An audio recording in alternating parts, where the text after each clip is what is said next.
तो ये मैंने डाल दिया आयरन नेल। अब देखते हैं थोड़ी देर में इसका कलर क्या चेंज होगा। रिएक्शन स्टार्ट हो चुकी है। हेलो स्टूडेंट्स, कैसे हैं आप? आई होप आप ठीक होंगे। एंड आज हम पढ़ेंगे डिस्प्लेसमेंट रिएक्शन। बट उससे पहले हमने जो पढ़ा है एक बार क्विक रिवीजन करेंगे। अगर आपको याद होगा, हमने सबसे पहले बैलेंसिंग सीखी केमिकल रिएक्शंस की, फिर उसके बाद हमने टाइप्स ऑफ रिएक्शन पढ़ा, जिसमें कि हमने सबसे पहला टाइप पढ़ा था कॉम्बिनेशन रिएक्शन, एंड देन उसके बाद डीकम्पोजिशन रिएक्शन, और ये थर्ड टाइप है which is displacement reaction. These are types of reaction. पर ये लेक्चर स्टार्ट करने से पहले मैं कुछ क्वेश्चंस पूछूंगा। अगर आप उन क्वेश्चंस के आंसर्स दे पा रहे हैं, दैट मीन्स आपने ये चैप्टर अभी तक काफ़ी अच्छे से पढ़ा है, और अगर नहीं दे पा रहे तो you'll have to go back and study more. Okay, तो पहला क्वेश्चन ये है कि आपको बताना है कि आयरन सल्फेट जो है FeSO4, उसके साथ वाटर के कितने मॉलिक्यूल्स रहते हैं वाटर ऑफ क्रिस्टलाइजेशन में। अगर आपने 7 आंसर बोला तो आप सही हो। अब आपको बताना है कि आयरन सल्फेट जो होता है, जब वो वाटर ऑफ क्रिस्टलाइजेशन के साथ होता है यानी 7H2O के साथ, तो उसका कलर क्या होता है, और जब वो लूज कर देता है वाटर ऑफ क्रिस्टलाइजेशन तो उसका कलर क्या होता है। तो पहले ग्रीन होता है, बाद में वाइट होता है। करेक्ट है। अब आपको बताना है कि हम डीकम्पोजिशन रिएक्शन कितने तरीके से कर सकते हैं। राइट, फर्स्ट हम कर सकते हैं बाय गिविंग हीट, सेकेंड हम कर सकते हैं by giving electricity, and third हम कर सकते हैं बाय लाइट। तो अगर आप इन सब के आंसर्स दे पाए, मतलब आप ठीक ठीक पढ़ रहे हो। हम अब थर्ड टाइप स्टार्ट करेंगे केमिकल रिएक्शन का, which is displacement reaction. See, displacement मतलब क्या होता है? डिस्प्लेस करना मतलब होता है कोई भी चीज को उसकी जगह से हटा देना। ओके, जैसे अगर कोई चीज रखी है और उसकी जगह से मैं उसको हटा दूं तो उसको कहते हैं कि उसका मैंने प्लेस डिस्प्लेस कर दिया, है ना। तो यहाँ पे इसको समझना, ये रिएक्शन को, बड़ा इंटरेस्टिंग रिएक्शन है ये। एक एग्जांपल से समझते हैं। लेट्स से मैंने लिया copper sulphate CuSO4, copper sulphate. अब ये कॉपर सल्फेट जो होता है ये ब्लू कलर का होता है। पर आप बोलोगे कि सर ब्लू होता है, हमको कैसे पता? मैं आपको दिखाता हूँ। देखो, this is copper sulphate. Okay, this is blue in colour, आपको दिख रहा होगा ये। तो ये ब्लू कलर का क्रिस्टल होता है, ये सॉलिड स्टेट में होता है। ओके, अब हम इसका सॉल्यूशन बनाते हैं, यानी कि इसको हम किस में डालेंगे? वाटर में। तो देखो, वाटर भी अपने पास, दिस इज वाटर। अब इसमें डाल रहा हूं मैं कॉपर सल्फेट क्रिस्टल्स।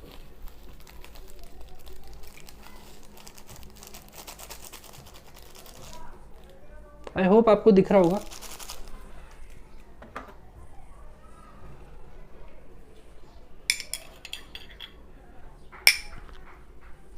तो ये पूरा डिसॉल्व हो चुका है अच्छे तरीके से। This is copper sulphate solution, true solution है। देखो, पूरा क्लियर है। अब मुझे बताओ, कॉपर सल्फेट ये सॉलिड था, अब इसका स्टेट क्या होगा ये बता सकते हो आप? इसके नीचे में स्टेट क्या लिखूं? सॉलिड लिखूं, लिक्विड लिखूं, या गैस लिखूं? एक्वस। ये क्या हो गया? एक्वस। आपको याद होगा मैंने स्टेट लिखना सिखाया था। अगर हम किसी सब्सटेंस को वाटर में डिसॉल्व कर देते हैं तो डिसॉल्व करने के बाद उसका जो स्टेट होता है, ना वो सॉलिड होता है, ना लिक्विड, ना गैस, वो क्या हो जाता है? एक्वस। ठीक है, दिस इज एक्वस। तो ये कॉपर सल्फेट है। अब थोड़ा समझते हैं। हाँ, जब पानी में मैंने कॉपर सल्फेट डाला तो हुआ क्या? ये जो कॉपर का Cu2+ है आयन, वो अलग हो गया, और सल्फेट का SO4 अलग हो गया। कॉपर आयन अलग हो गया, सल्फेट अलग हो गया वाटर में जाने के बाद। आयोनिक कंपाउंड्स में यही होता है, जब अगर वो पानी में जाते हैं और अगर वो डिसॉल्व होते हैं तो उनके आयन सेपरेट हो जाते हैं। सी, अब यहाँ पे एंट्री होने वाली है एक बहुत खतरनाक इंसान की। ध्यान देना। ओके, बहुत खतरनाक इंसान है इनके लिए। तो रेडी? लाऊं? दिख रहा है आपको ये? What is this? This is iron nail.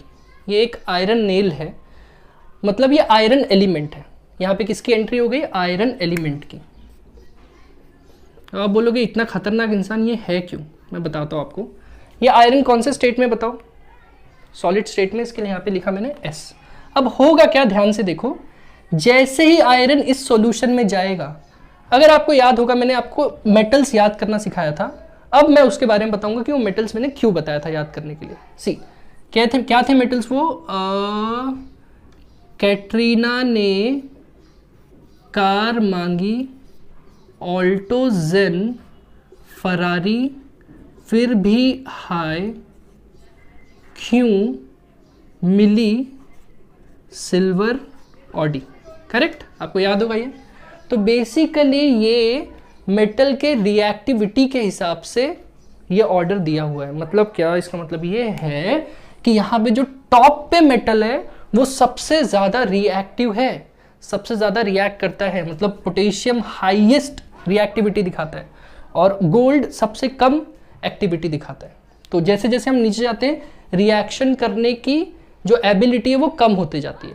ठीक है, तो ये जो ऑर्डर है वो सिर्फ यही बताता है। अब देखो यहाँ पे अगर आप ध्यान दो, कॉपर को ढूंढो, कॉपर किधर है? ये रहा कॉपर, दिख रहा है आपको copper? This is copper and iron ढूंढो, कहाँ है आयरन? आयरन यहाँ पे आयरन है, Fe मतलब आयरन होता है। Correct, this is iron. अब मुझे बताओ क्या आयरन कॉपर के ऊपर है? देखो कॉपर के ऊपर आता है, मतलब आयरन और कॉपर में ज्यादा रिएक्टिव कौन हुआ? आयरन हुआ। और क्योंकि आयरन ज्यादा रिएक्टिव है तो जैसे ही आयरन हम कॉपर सल्फेट के सॉल्यूशन में ऐड करेंगे, ये आयरन कॉपर सल्फेट में से कॉपर को डिस्प्लेस करके खुद चिपक जाएगा सल्फेट के साथ। तो जैसे ही मैं इस आयरन को कॉपर सल्फेट सॉल्यूशन में डालूंगा, क्योंकि आयरन ज्यादा रिएक्टिव है वो कॉपर की जगह ले लेगा और सल्फेट से अटैच हो जाएगा। मतलब यहाँ पे रिएक्शन कैसा हो जाएगा, ये मिटा रहा हूँ मैं, ये रिएक्शन कुछ यहाँ लिख रहा हूँ प्रोडक्ट्स। आयरन कॉपर को डिस्प्लेस कर देगा और ये हो जाएगा आयरन सल्फेट प्लस कॉपर अकेला हो जाएगा। आपको समझ रहा होगा ये रिएक्शन, क्योंकि आयरन ज्यादा रिएक्टिव है, आयरन ज्यादा रिएक्टिव है कॉपर से। तो आयरन क्या करेगा, कॉपर सल्फेट में से कॉपर को डिस्प्लेस कर देगा और क्या बन जाएगा, आयरन सल्फेट। देखो ऐसा ही होता है, पहले सल्फेट किसके साथ था, कॉपर के साथ, पर जैसे ही सल्फेट को कॉपर से बड़ा इंसान मिला, उसके साथ चला गया। रियल लाइफ में भी ऐसा ही होता है, और आपका कॉपर बेचारा अकेला रह गया। तो ऑफकोर्स ये रिएक्शन हम अभी करेंगे, बट आपको ये पूरा क्लियर हुआ होगा। अच्छा समझो, कॉपर सल्फेट का कलर क्या था, याद है? अभी दिखाया मैंने, ब्लू। अब जब आयरन सल्फेट बनेगा, ये भी क्योंकि पानी में डिसॉल्व हो जाता है तो इसको एक्वस ही लिखेंगे हम, और इसका कलर होगा ग्रीन। समझ में आ रहा है? तो जैसे ही मैं आयरन नेल को कॉपर सल्फेट के सॉल्यूशन में डालूंगा, कॉपर सल्फेट ब्लू से क्या होने लगेगा, ग्रीन, क्योंकि कॉपर सल्फेट खत्म होने लगेगा और आयरन सल्फेट बनने लगेगा। तो ये काफी सिंपल रिएक्शन है, इसे हम कहते हैं डिस्प्लेसमेंट रिएक्शन। तो पहले इसका डेफिनेशन लिखते हैं। A chemical reaction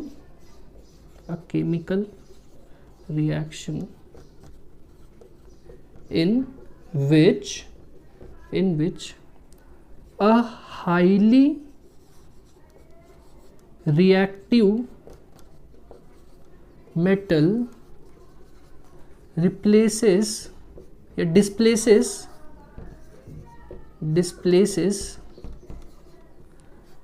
a less reactive metal from its compound is called displacement reaction. Okay, हम डालेंगे आयरन नील कॉपर में। देखो ये रिएक्शन काफ़ी स्लो है, तो आप ऐसे मत एक्सपेक्ट करना कि जैसे मैं डालूंगा ये पूरा ग्रीन हो जाएगा, धीरे धीरे होगा।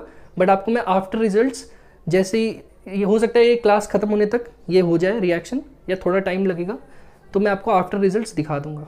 तो ये मैंने डाल दिया आयरन नील। अब देखते हैं थोड़ी देर में इसका कलर क्या चेंज होगा। रिएक्शन स्टार्ट हो चुकी है, ठीक है। आयरन क्या कर रहा है, कॉपर को डिस्प्लेस करना स्टार्ट कर दिया है। ओके, इसके और एग्जांपल्स डिस्कस करते हैं।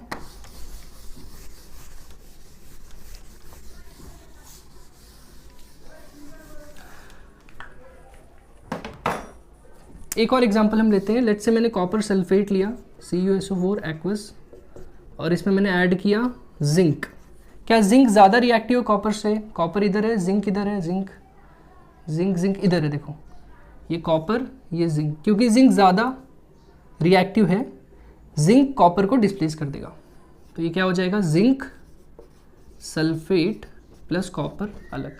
कॉपर सल्फेट का colour blue, zinc sulphate white होता है, पर क्योंकि ये वाटर के अंदर ही बनेगा, है ना, क्योंकि ये सॉल्यूशन लिया था हमने, तो वाटर के अंदर ही बनेगा, तो ये क्या हो जाएगा, डिसॉल्व होके कलरलेस हो जाएगा। ठीक, ऐसे बहुत सारे रिएक्शन है। अच्छा ये देखो, एक रिएक्शन को ध्यान से देखो, समझ लो जिंक सल्फेट लिया है मैंने और इसमें मैंने ऐड कर दिया कॉपर। मुझे बताओ क्या ये रिएक्शन पॉसिबल है? अगर आप ध्यान से देखो, जिंक सल्फेट में जो मेटल है वो क्या है, जिंक, जिंक यहाँ पे, और हमने क्या दूसरा मेटल लिया है, कॉपर। कॉपर कहाँ पे है, यहाँ पे। क्या कॉपर और जिंक में जिंक ज़्यादा रिएक्टिव है? हाँ, और क्योंकि जिंक ज़्यादा रिएक्टिव है, कॉपर जिंक को डिस्प्लेस नहीं कर सकता। कभी भी नीचे वाला एलिमेंट ऊपर को डिस्प्लेस नहीं कर सकता, ऊपर वाला ही नीचे को डिस्प्लेस कर सकता है। ऊपर वाला बड़ा इंसान ही छोटे इंसान को हटा सकता है ना, छोटा थोड़ी बड़े को हटा सकता है। तो क्योंकि ये छोटा है और जिंक बड़ा इंसान है, तो कॉपर जिंक को डिस्प्लेस नहीं करेगा। यहाँ पे लिखेंगे नो रिएक्शन। तो आपको ये एक्टिविटी सीरीज याद करनी पड़ेगी। ओके, तो आई होप आपको ये क्लियर हो गया होगा। नेक्स्ट हम पढ़ेंगे double displacement reaction. Fourth double displacement reaction. देखो डबल डिस्प्लेसमेंट काफ़ी आसान है समझना। समझ लो मैंने दो सब्सटेंस लिया है। एक मैंने लिया आपका क्या ले लिया अपन, सोडियम सल्फेट ले लेते हैं, ठीक है, Na2SO4 सोडियम सल्फेट। और एक हम लेंगे अच्छा ये बुक में भी एग्जांपल यही दिया है, बेरियम क्लोराइड। ध्यान से सुनो, सोडियम सल्फेट ये सॉलिड होता है, पर मैं इसको वाटर में डाल के ट्रू सॉल्यूशन के फॉर्म में ले रहा हूँ, तो क्या लिखेंगे इसको, एक्वस। और ये वाइट था, सॉलिड जब था, सॉलिड स्टेट में तो वाइट था, डिसॉल्व होने के बाद कलरलेस हो जाएगा, तो क्या हो जाएगा, कलरलेस। बेरियम क्लोराइड के साथ भी सेम है, वाइट था, वाटर में डिसॉल्व करेंगे, कलरलेस हो जाएगा, कलरलेस। ठीक है, अब ये रिएक्शन कैसे होगी सुनो, ध्यान दो। ये दोनों को मैंने मिक्स किया, पहले ये दोनों अलग अलग थे, ठीक है, अलग अलग जार, अलग अलग बीकर में थे, दोनों को मिक्स किया। तो मुझे बताओ, मिक्स करने के बाद, अभी मैंने बताया था कि वाटर में जाने के बाद आयंस अलग हो जाते हैं, तो जब ये वाटर में गया होगा तो इसमें से क्या निकला होगा, Na+, और जब ये, और क्या निकला होगा, SO4 2-, और ये जब वाटर में गया होगा तो क्या निकला होगा, Ba2+, ये बेरियम आयन है, ओके, और यहां से क्या निकला होगा, Cl-। ये 4 आयंस पूरे सॉल्यूशन में है, इस पूरे में। अब ध्यान दो क्या होगा, ध्यान से समझना। सोडियम और सल्फेट पहले साथ साथ थे और बेरियम क्लोराइड साथ साथ थे, पानी में जाने के बाद सब आयंस अलग। अब जब ये चारों एक दूसरे से मिले तो सोडियम बताओ किसके साथ था, सल्फेट के साथ।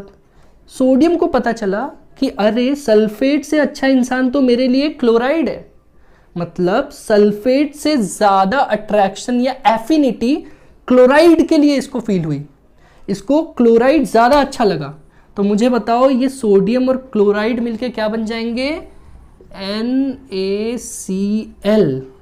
इन द सेम वे जैसे ये हुआ, in the same way barium पहले किसके साथ था, क्लोरीन, पर अब उसको पता चला, जब ये और लोगों से मिला तो उसको पता चला अरे क्लोरीन से ज़्यादा तो मेरे लिए सल्फेट अच्छा है। अच्छा, इसका रीज़न मैं आपको बताता हूँ। सोडियम पे कितना चार्ज है, +1, और क्लोराइड पे कितना है, -1, दोनों पे 1-1 है ना, इसके लिए अट्रैक्शन ज़्यादा अच्छे से हुआ और सोडियम क्लोराइड बन गया। और इन द सेम वे इस पे बेरियम पे क्या चार्ज है, +2, और सल्फेट पे क्या है, -2। यहाँ पे भी दोनों पे नंबर जो है चार्ज का वो सेम है। जब नंबर चार्ज का सेम होता है तो मोस्टली अच्छे बॉन्ड बनते हैं। तो पहले तो क्लोराइड के साथ था क्योंकि कोई ऑप्शन नहीं था, इसके साथ कुछ था नहीं, पर अब इसको सल्फेट दिखा तो ये सल्फेट के साथ बॉन्ड बनाएगा और क्या बन जाएगा, बेरियम सल्फेट, BaSO4। अच्छा ध्यान दो, ये दोनों सॉलिड स्टेट में बनेंगे। अब सॉलिड स्टेट बन तो रहा है वाटर में, तो क्योंकि ये वाटर में बन रहा है, ये सॉलिड वाटर में डिसॉल्व हो जाएगा, तो नमक बनेगा लेकिन वो वाटर में डिसॉल्व होके एक्वस बन जाएगा। और बेरियम सल्फेट ये वाटर में डिसॉल्व होता ही नहीं है, तो बेसिकली बनेगा ये सॉलिड और रहेगा भी सॉलिड। मतलब आपको यहाँ पे वाइट आपको बेरियम सल्फेट दिखने लगेगा, तो ये सॉलिड ही रहेगा, क्योंकि ये वाटर में इनसॉल्युबल होता है। तो देखो ये कलरलेस कलरलेस, जैसे मैंने मिक्स किया ये दोनों सब्सटेंस बने जिसमें से ये डिसॉल्व ही नहीं हुआ, तो आपको सॉलिड ऐसे प्रेसिपिटेट सेटल होने लगेगा। क्या कहेंगे इसको?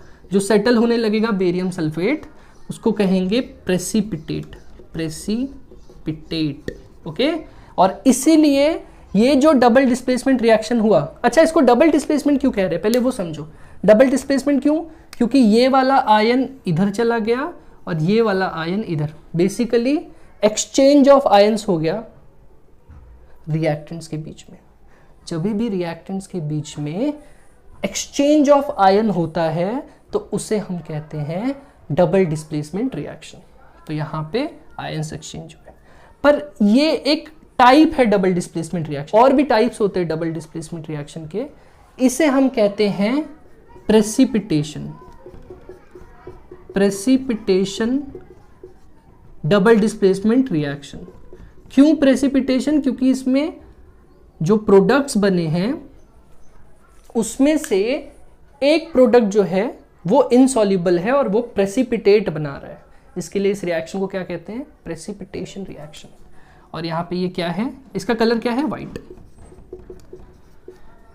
तो आई होप आपको डबल डिस्प्लेसमेंट रिएक्शन समझा होगा। इसका डेफिनेशन क्या होगा? देखो ये मैं मिटा रहा हूं और इसका डेफिनेशन लिख रहा हूं। A chemical reaction in which there is exchange of ions between reactant. A chemical reaction in which there is exchange of ions between reactants. reactants के बीच में exchange of ion हो गया, तो ऐसे रिएक्शन को बोलते हैं is called double displacement reaction. ठीक है, तो आई होप आपको डबल डिस्प्लेसमेंट रिएक्शन अच्छे से क्लियर हो गया होगा। प्रेसिपिटेट क्या होता है? ऐसा सब्सटेंस जो बनने के बाद वाटर में डिसॉल्व नहीं होगा, इनसॉल्युबल होगा, सेटल हो जाएगा, उसको प्रेसिपिटेट कहेंगे। डबल डिस्प्लेसमेंट रिएक्शन क्यों हुआ? क्योंकि सोडियम ज़्यादा अट्रैक्ट हुआ क्लोराइड के साथ और बेरियम ज़्यादा अट्रैक्ट हुआ सल्फेट के साथ। ठीक, थैंक यू।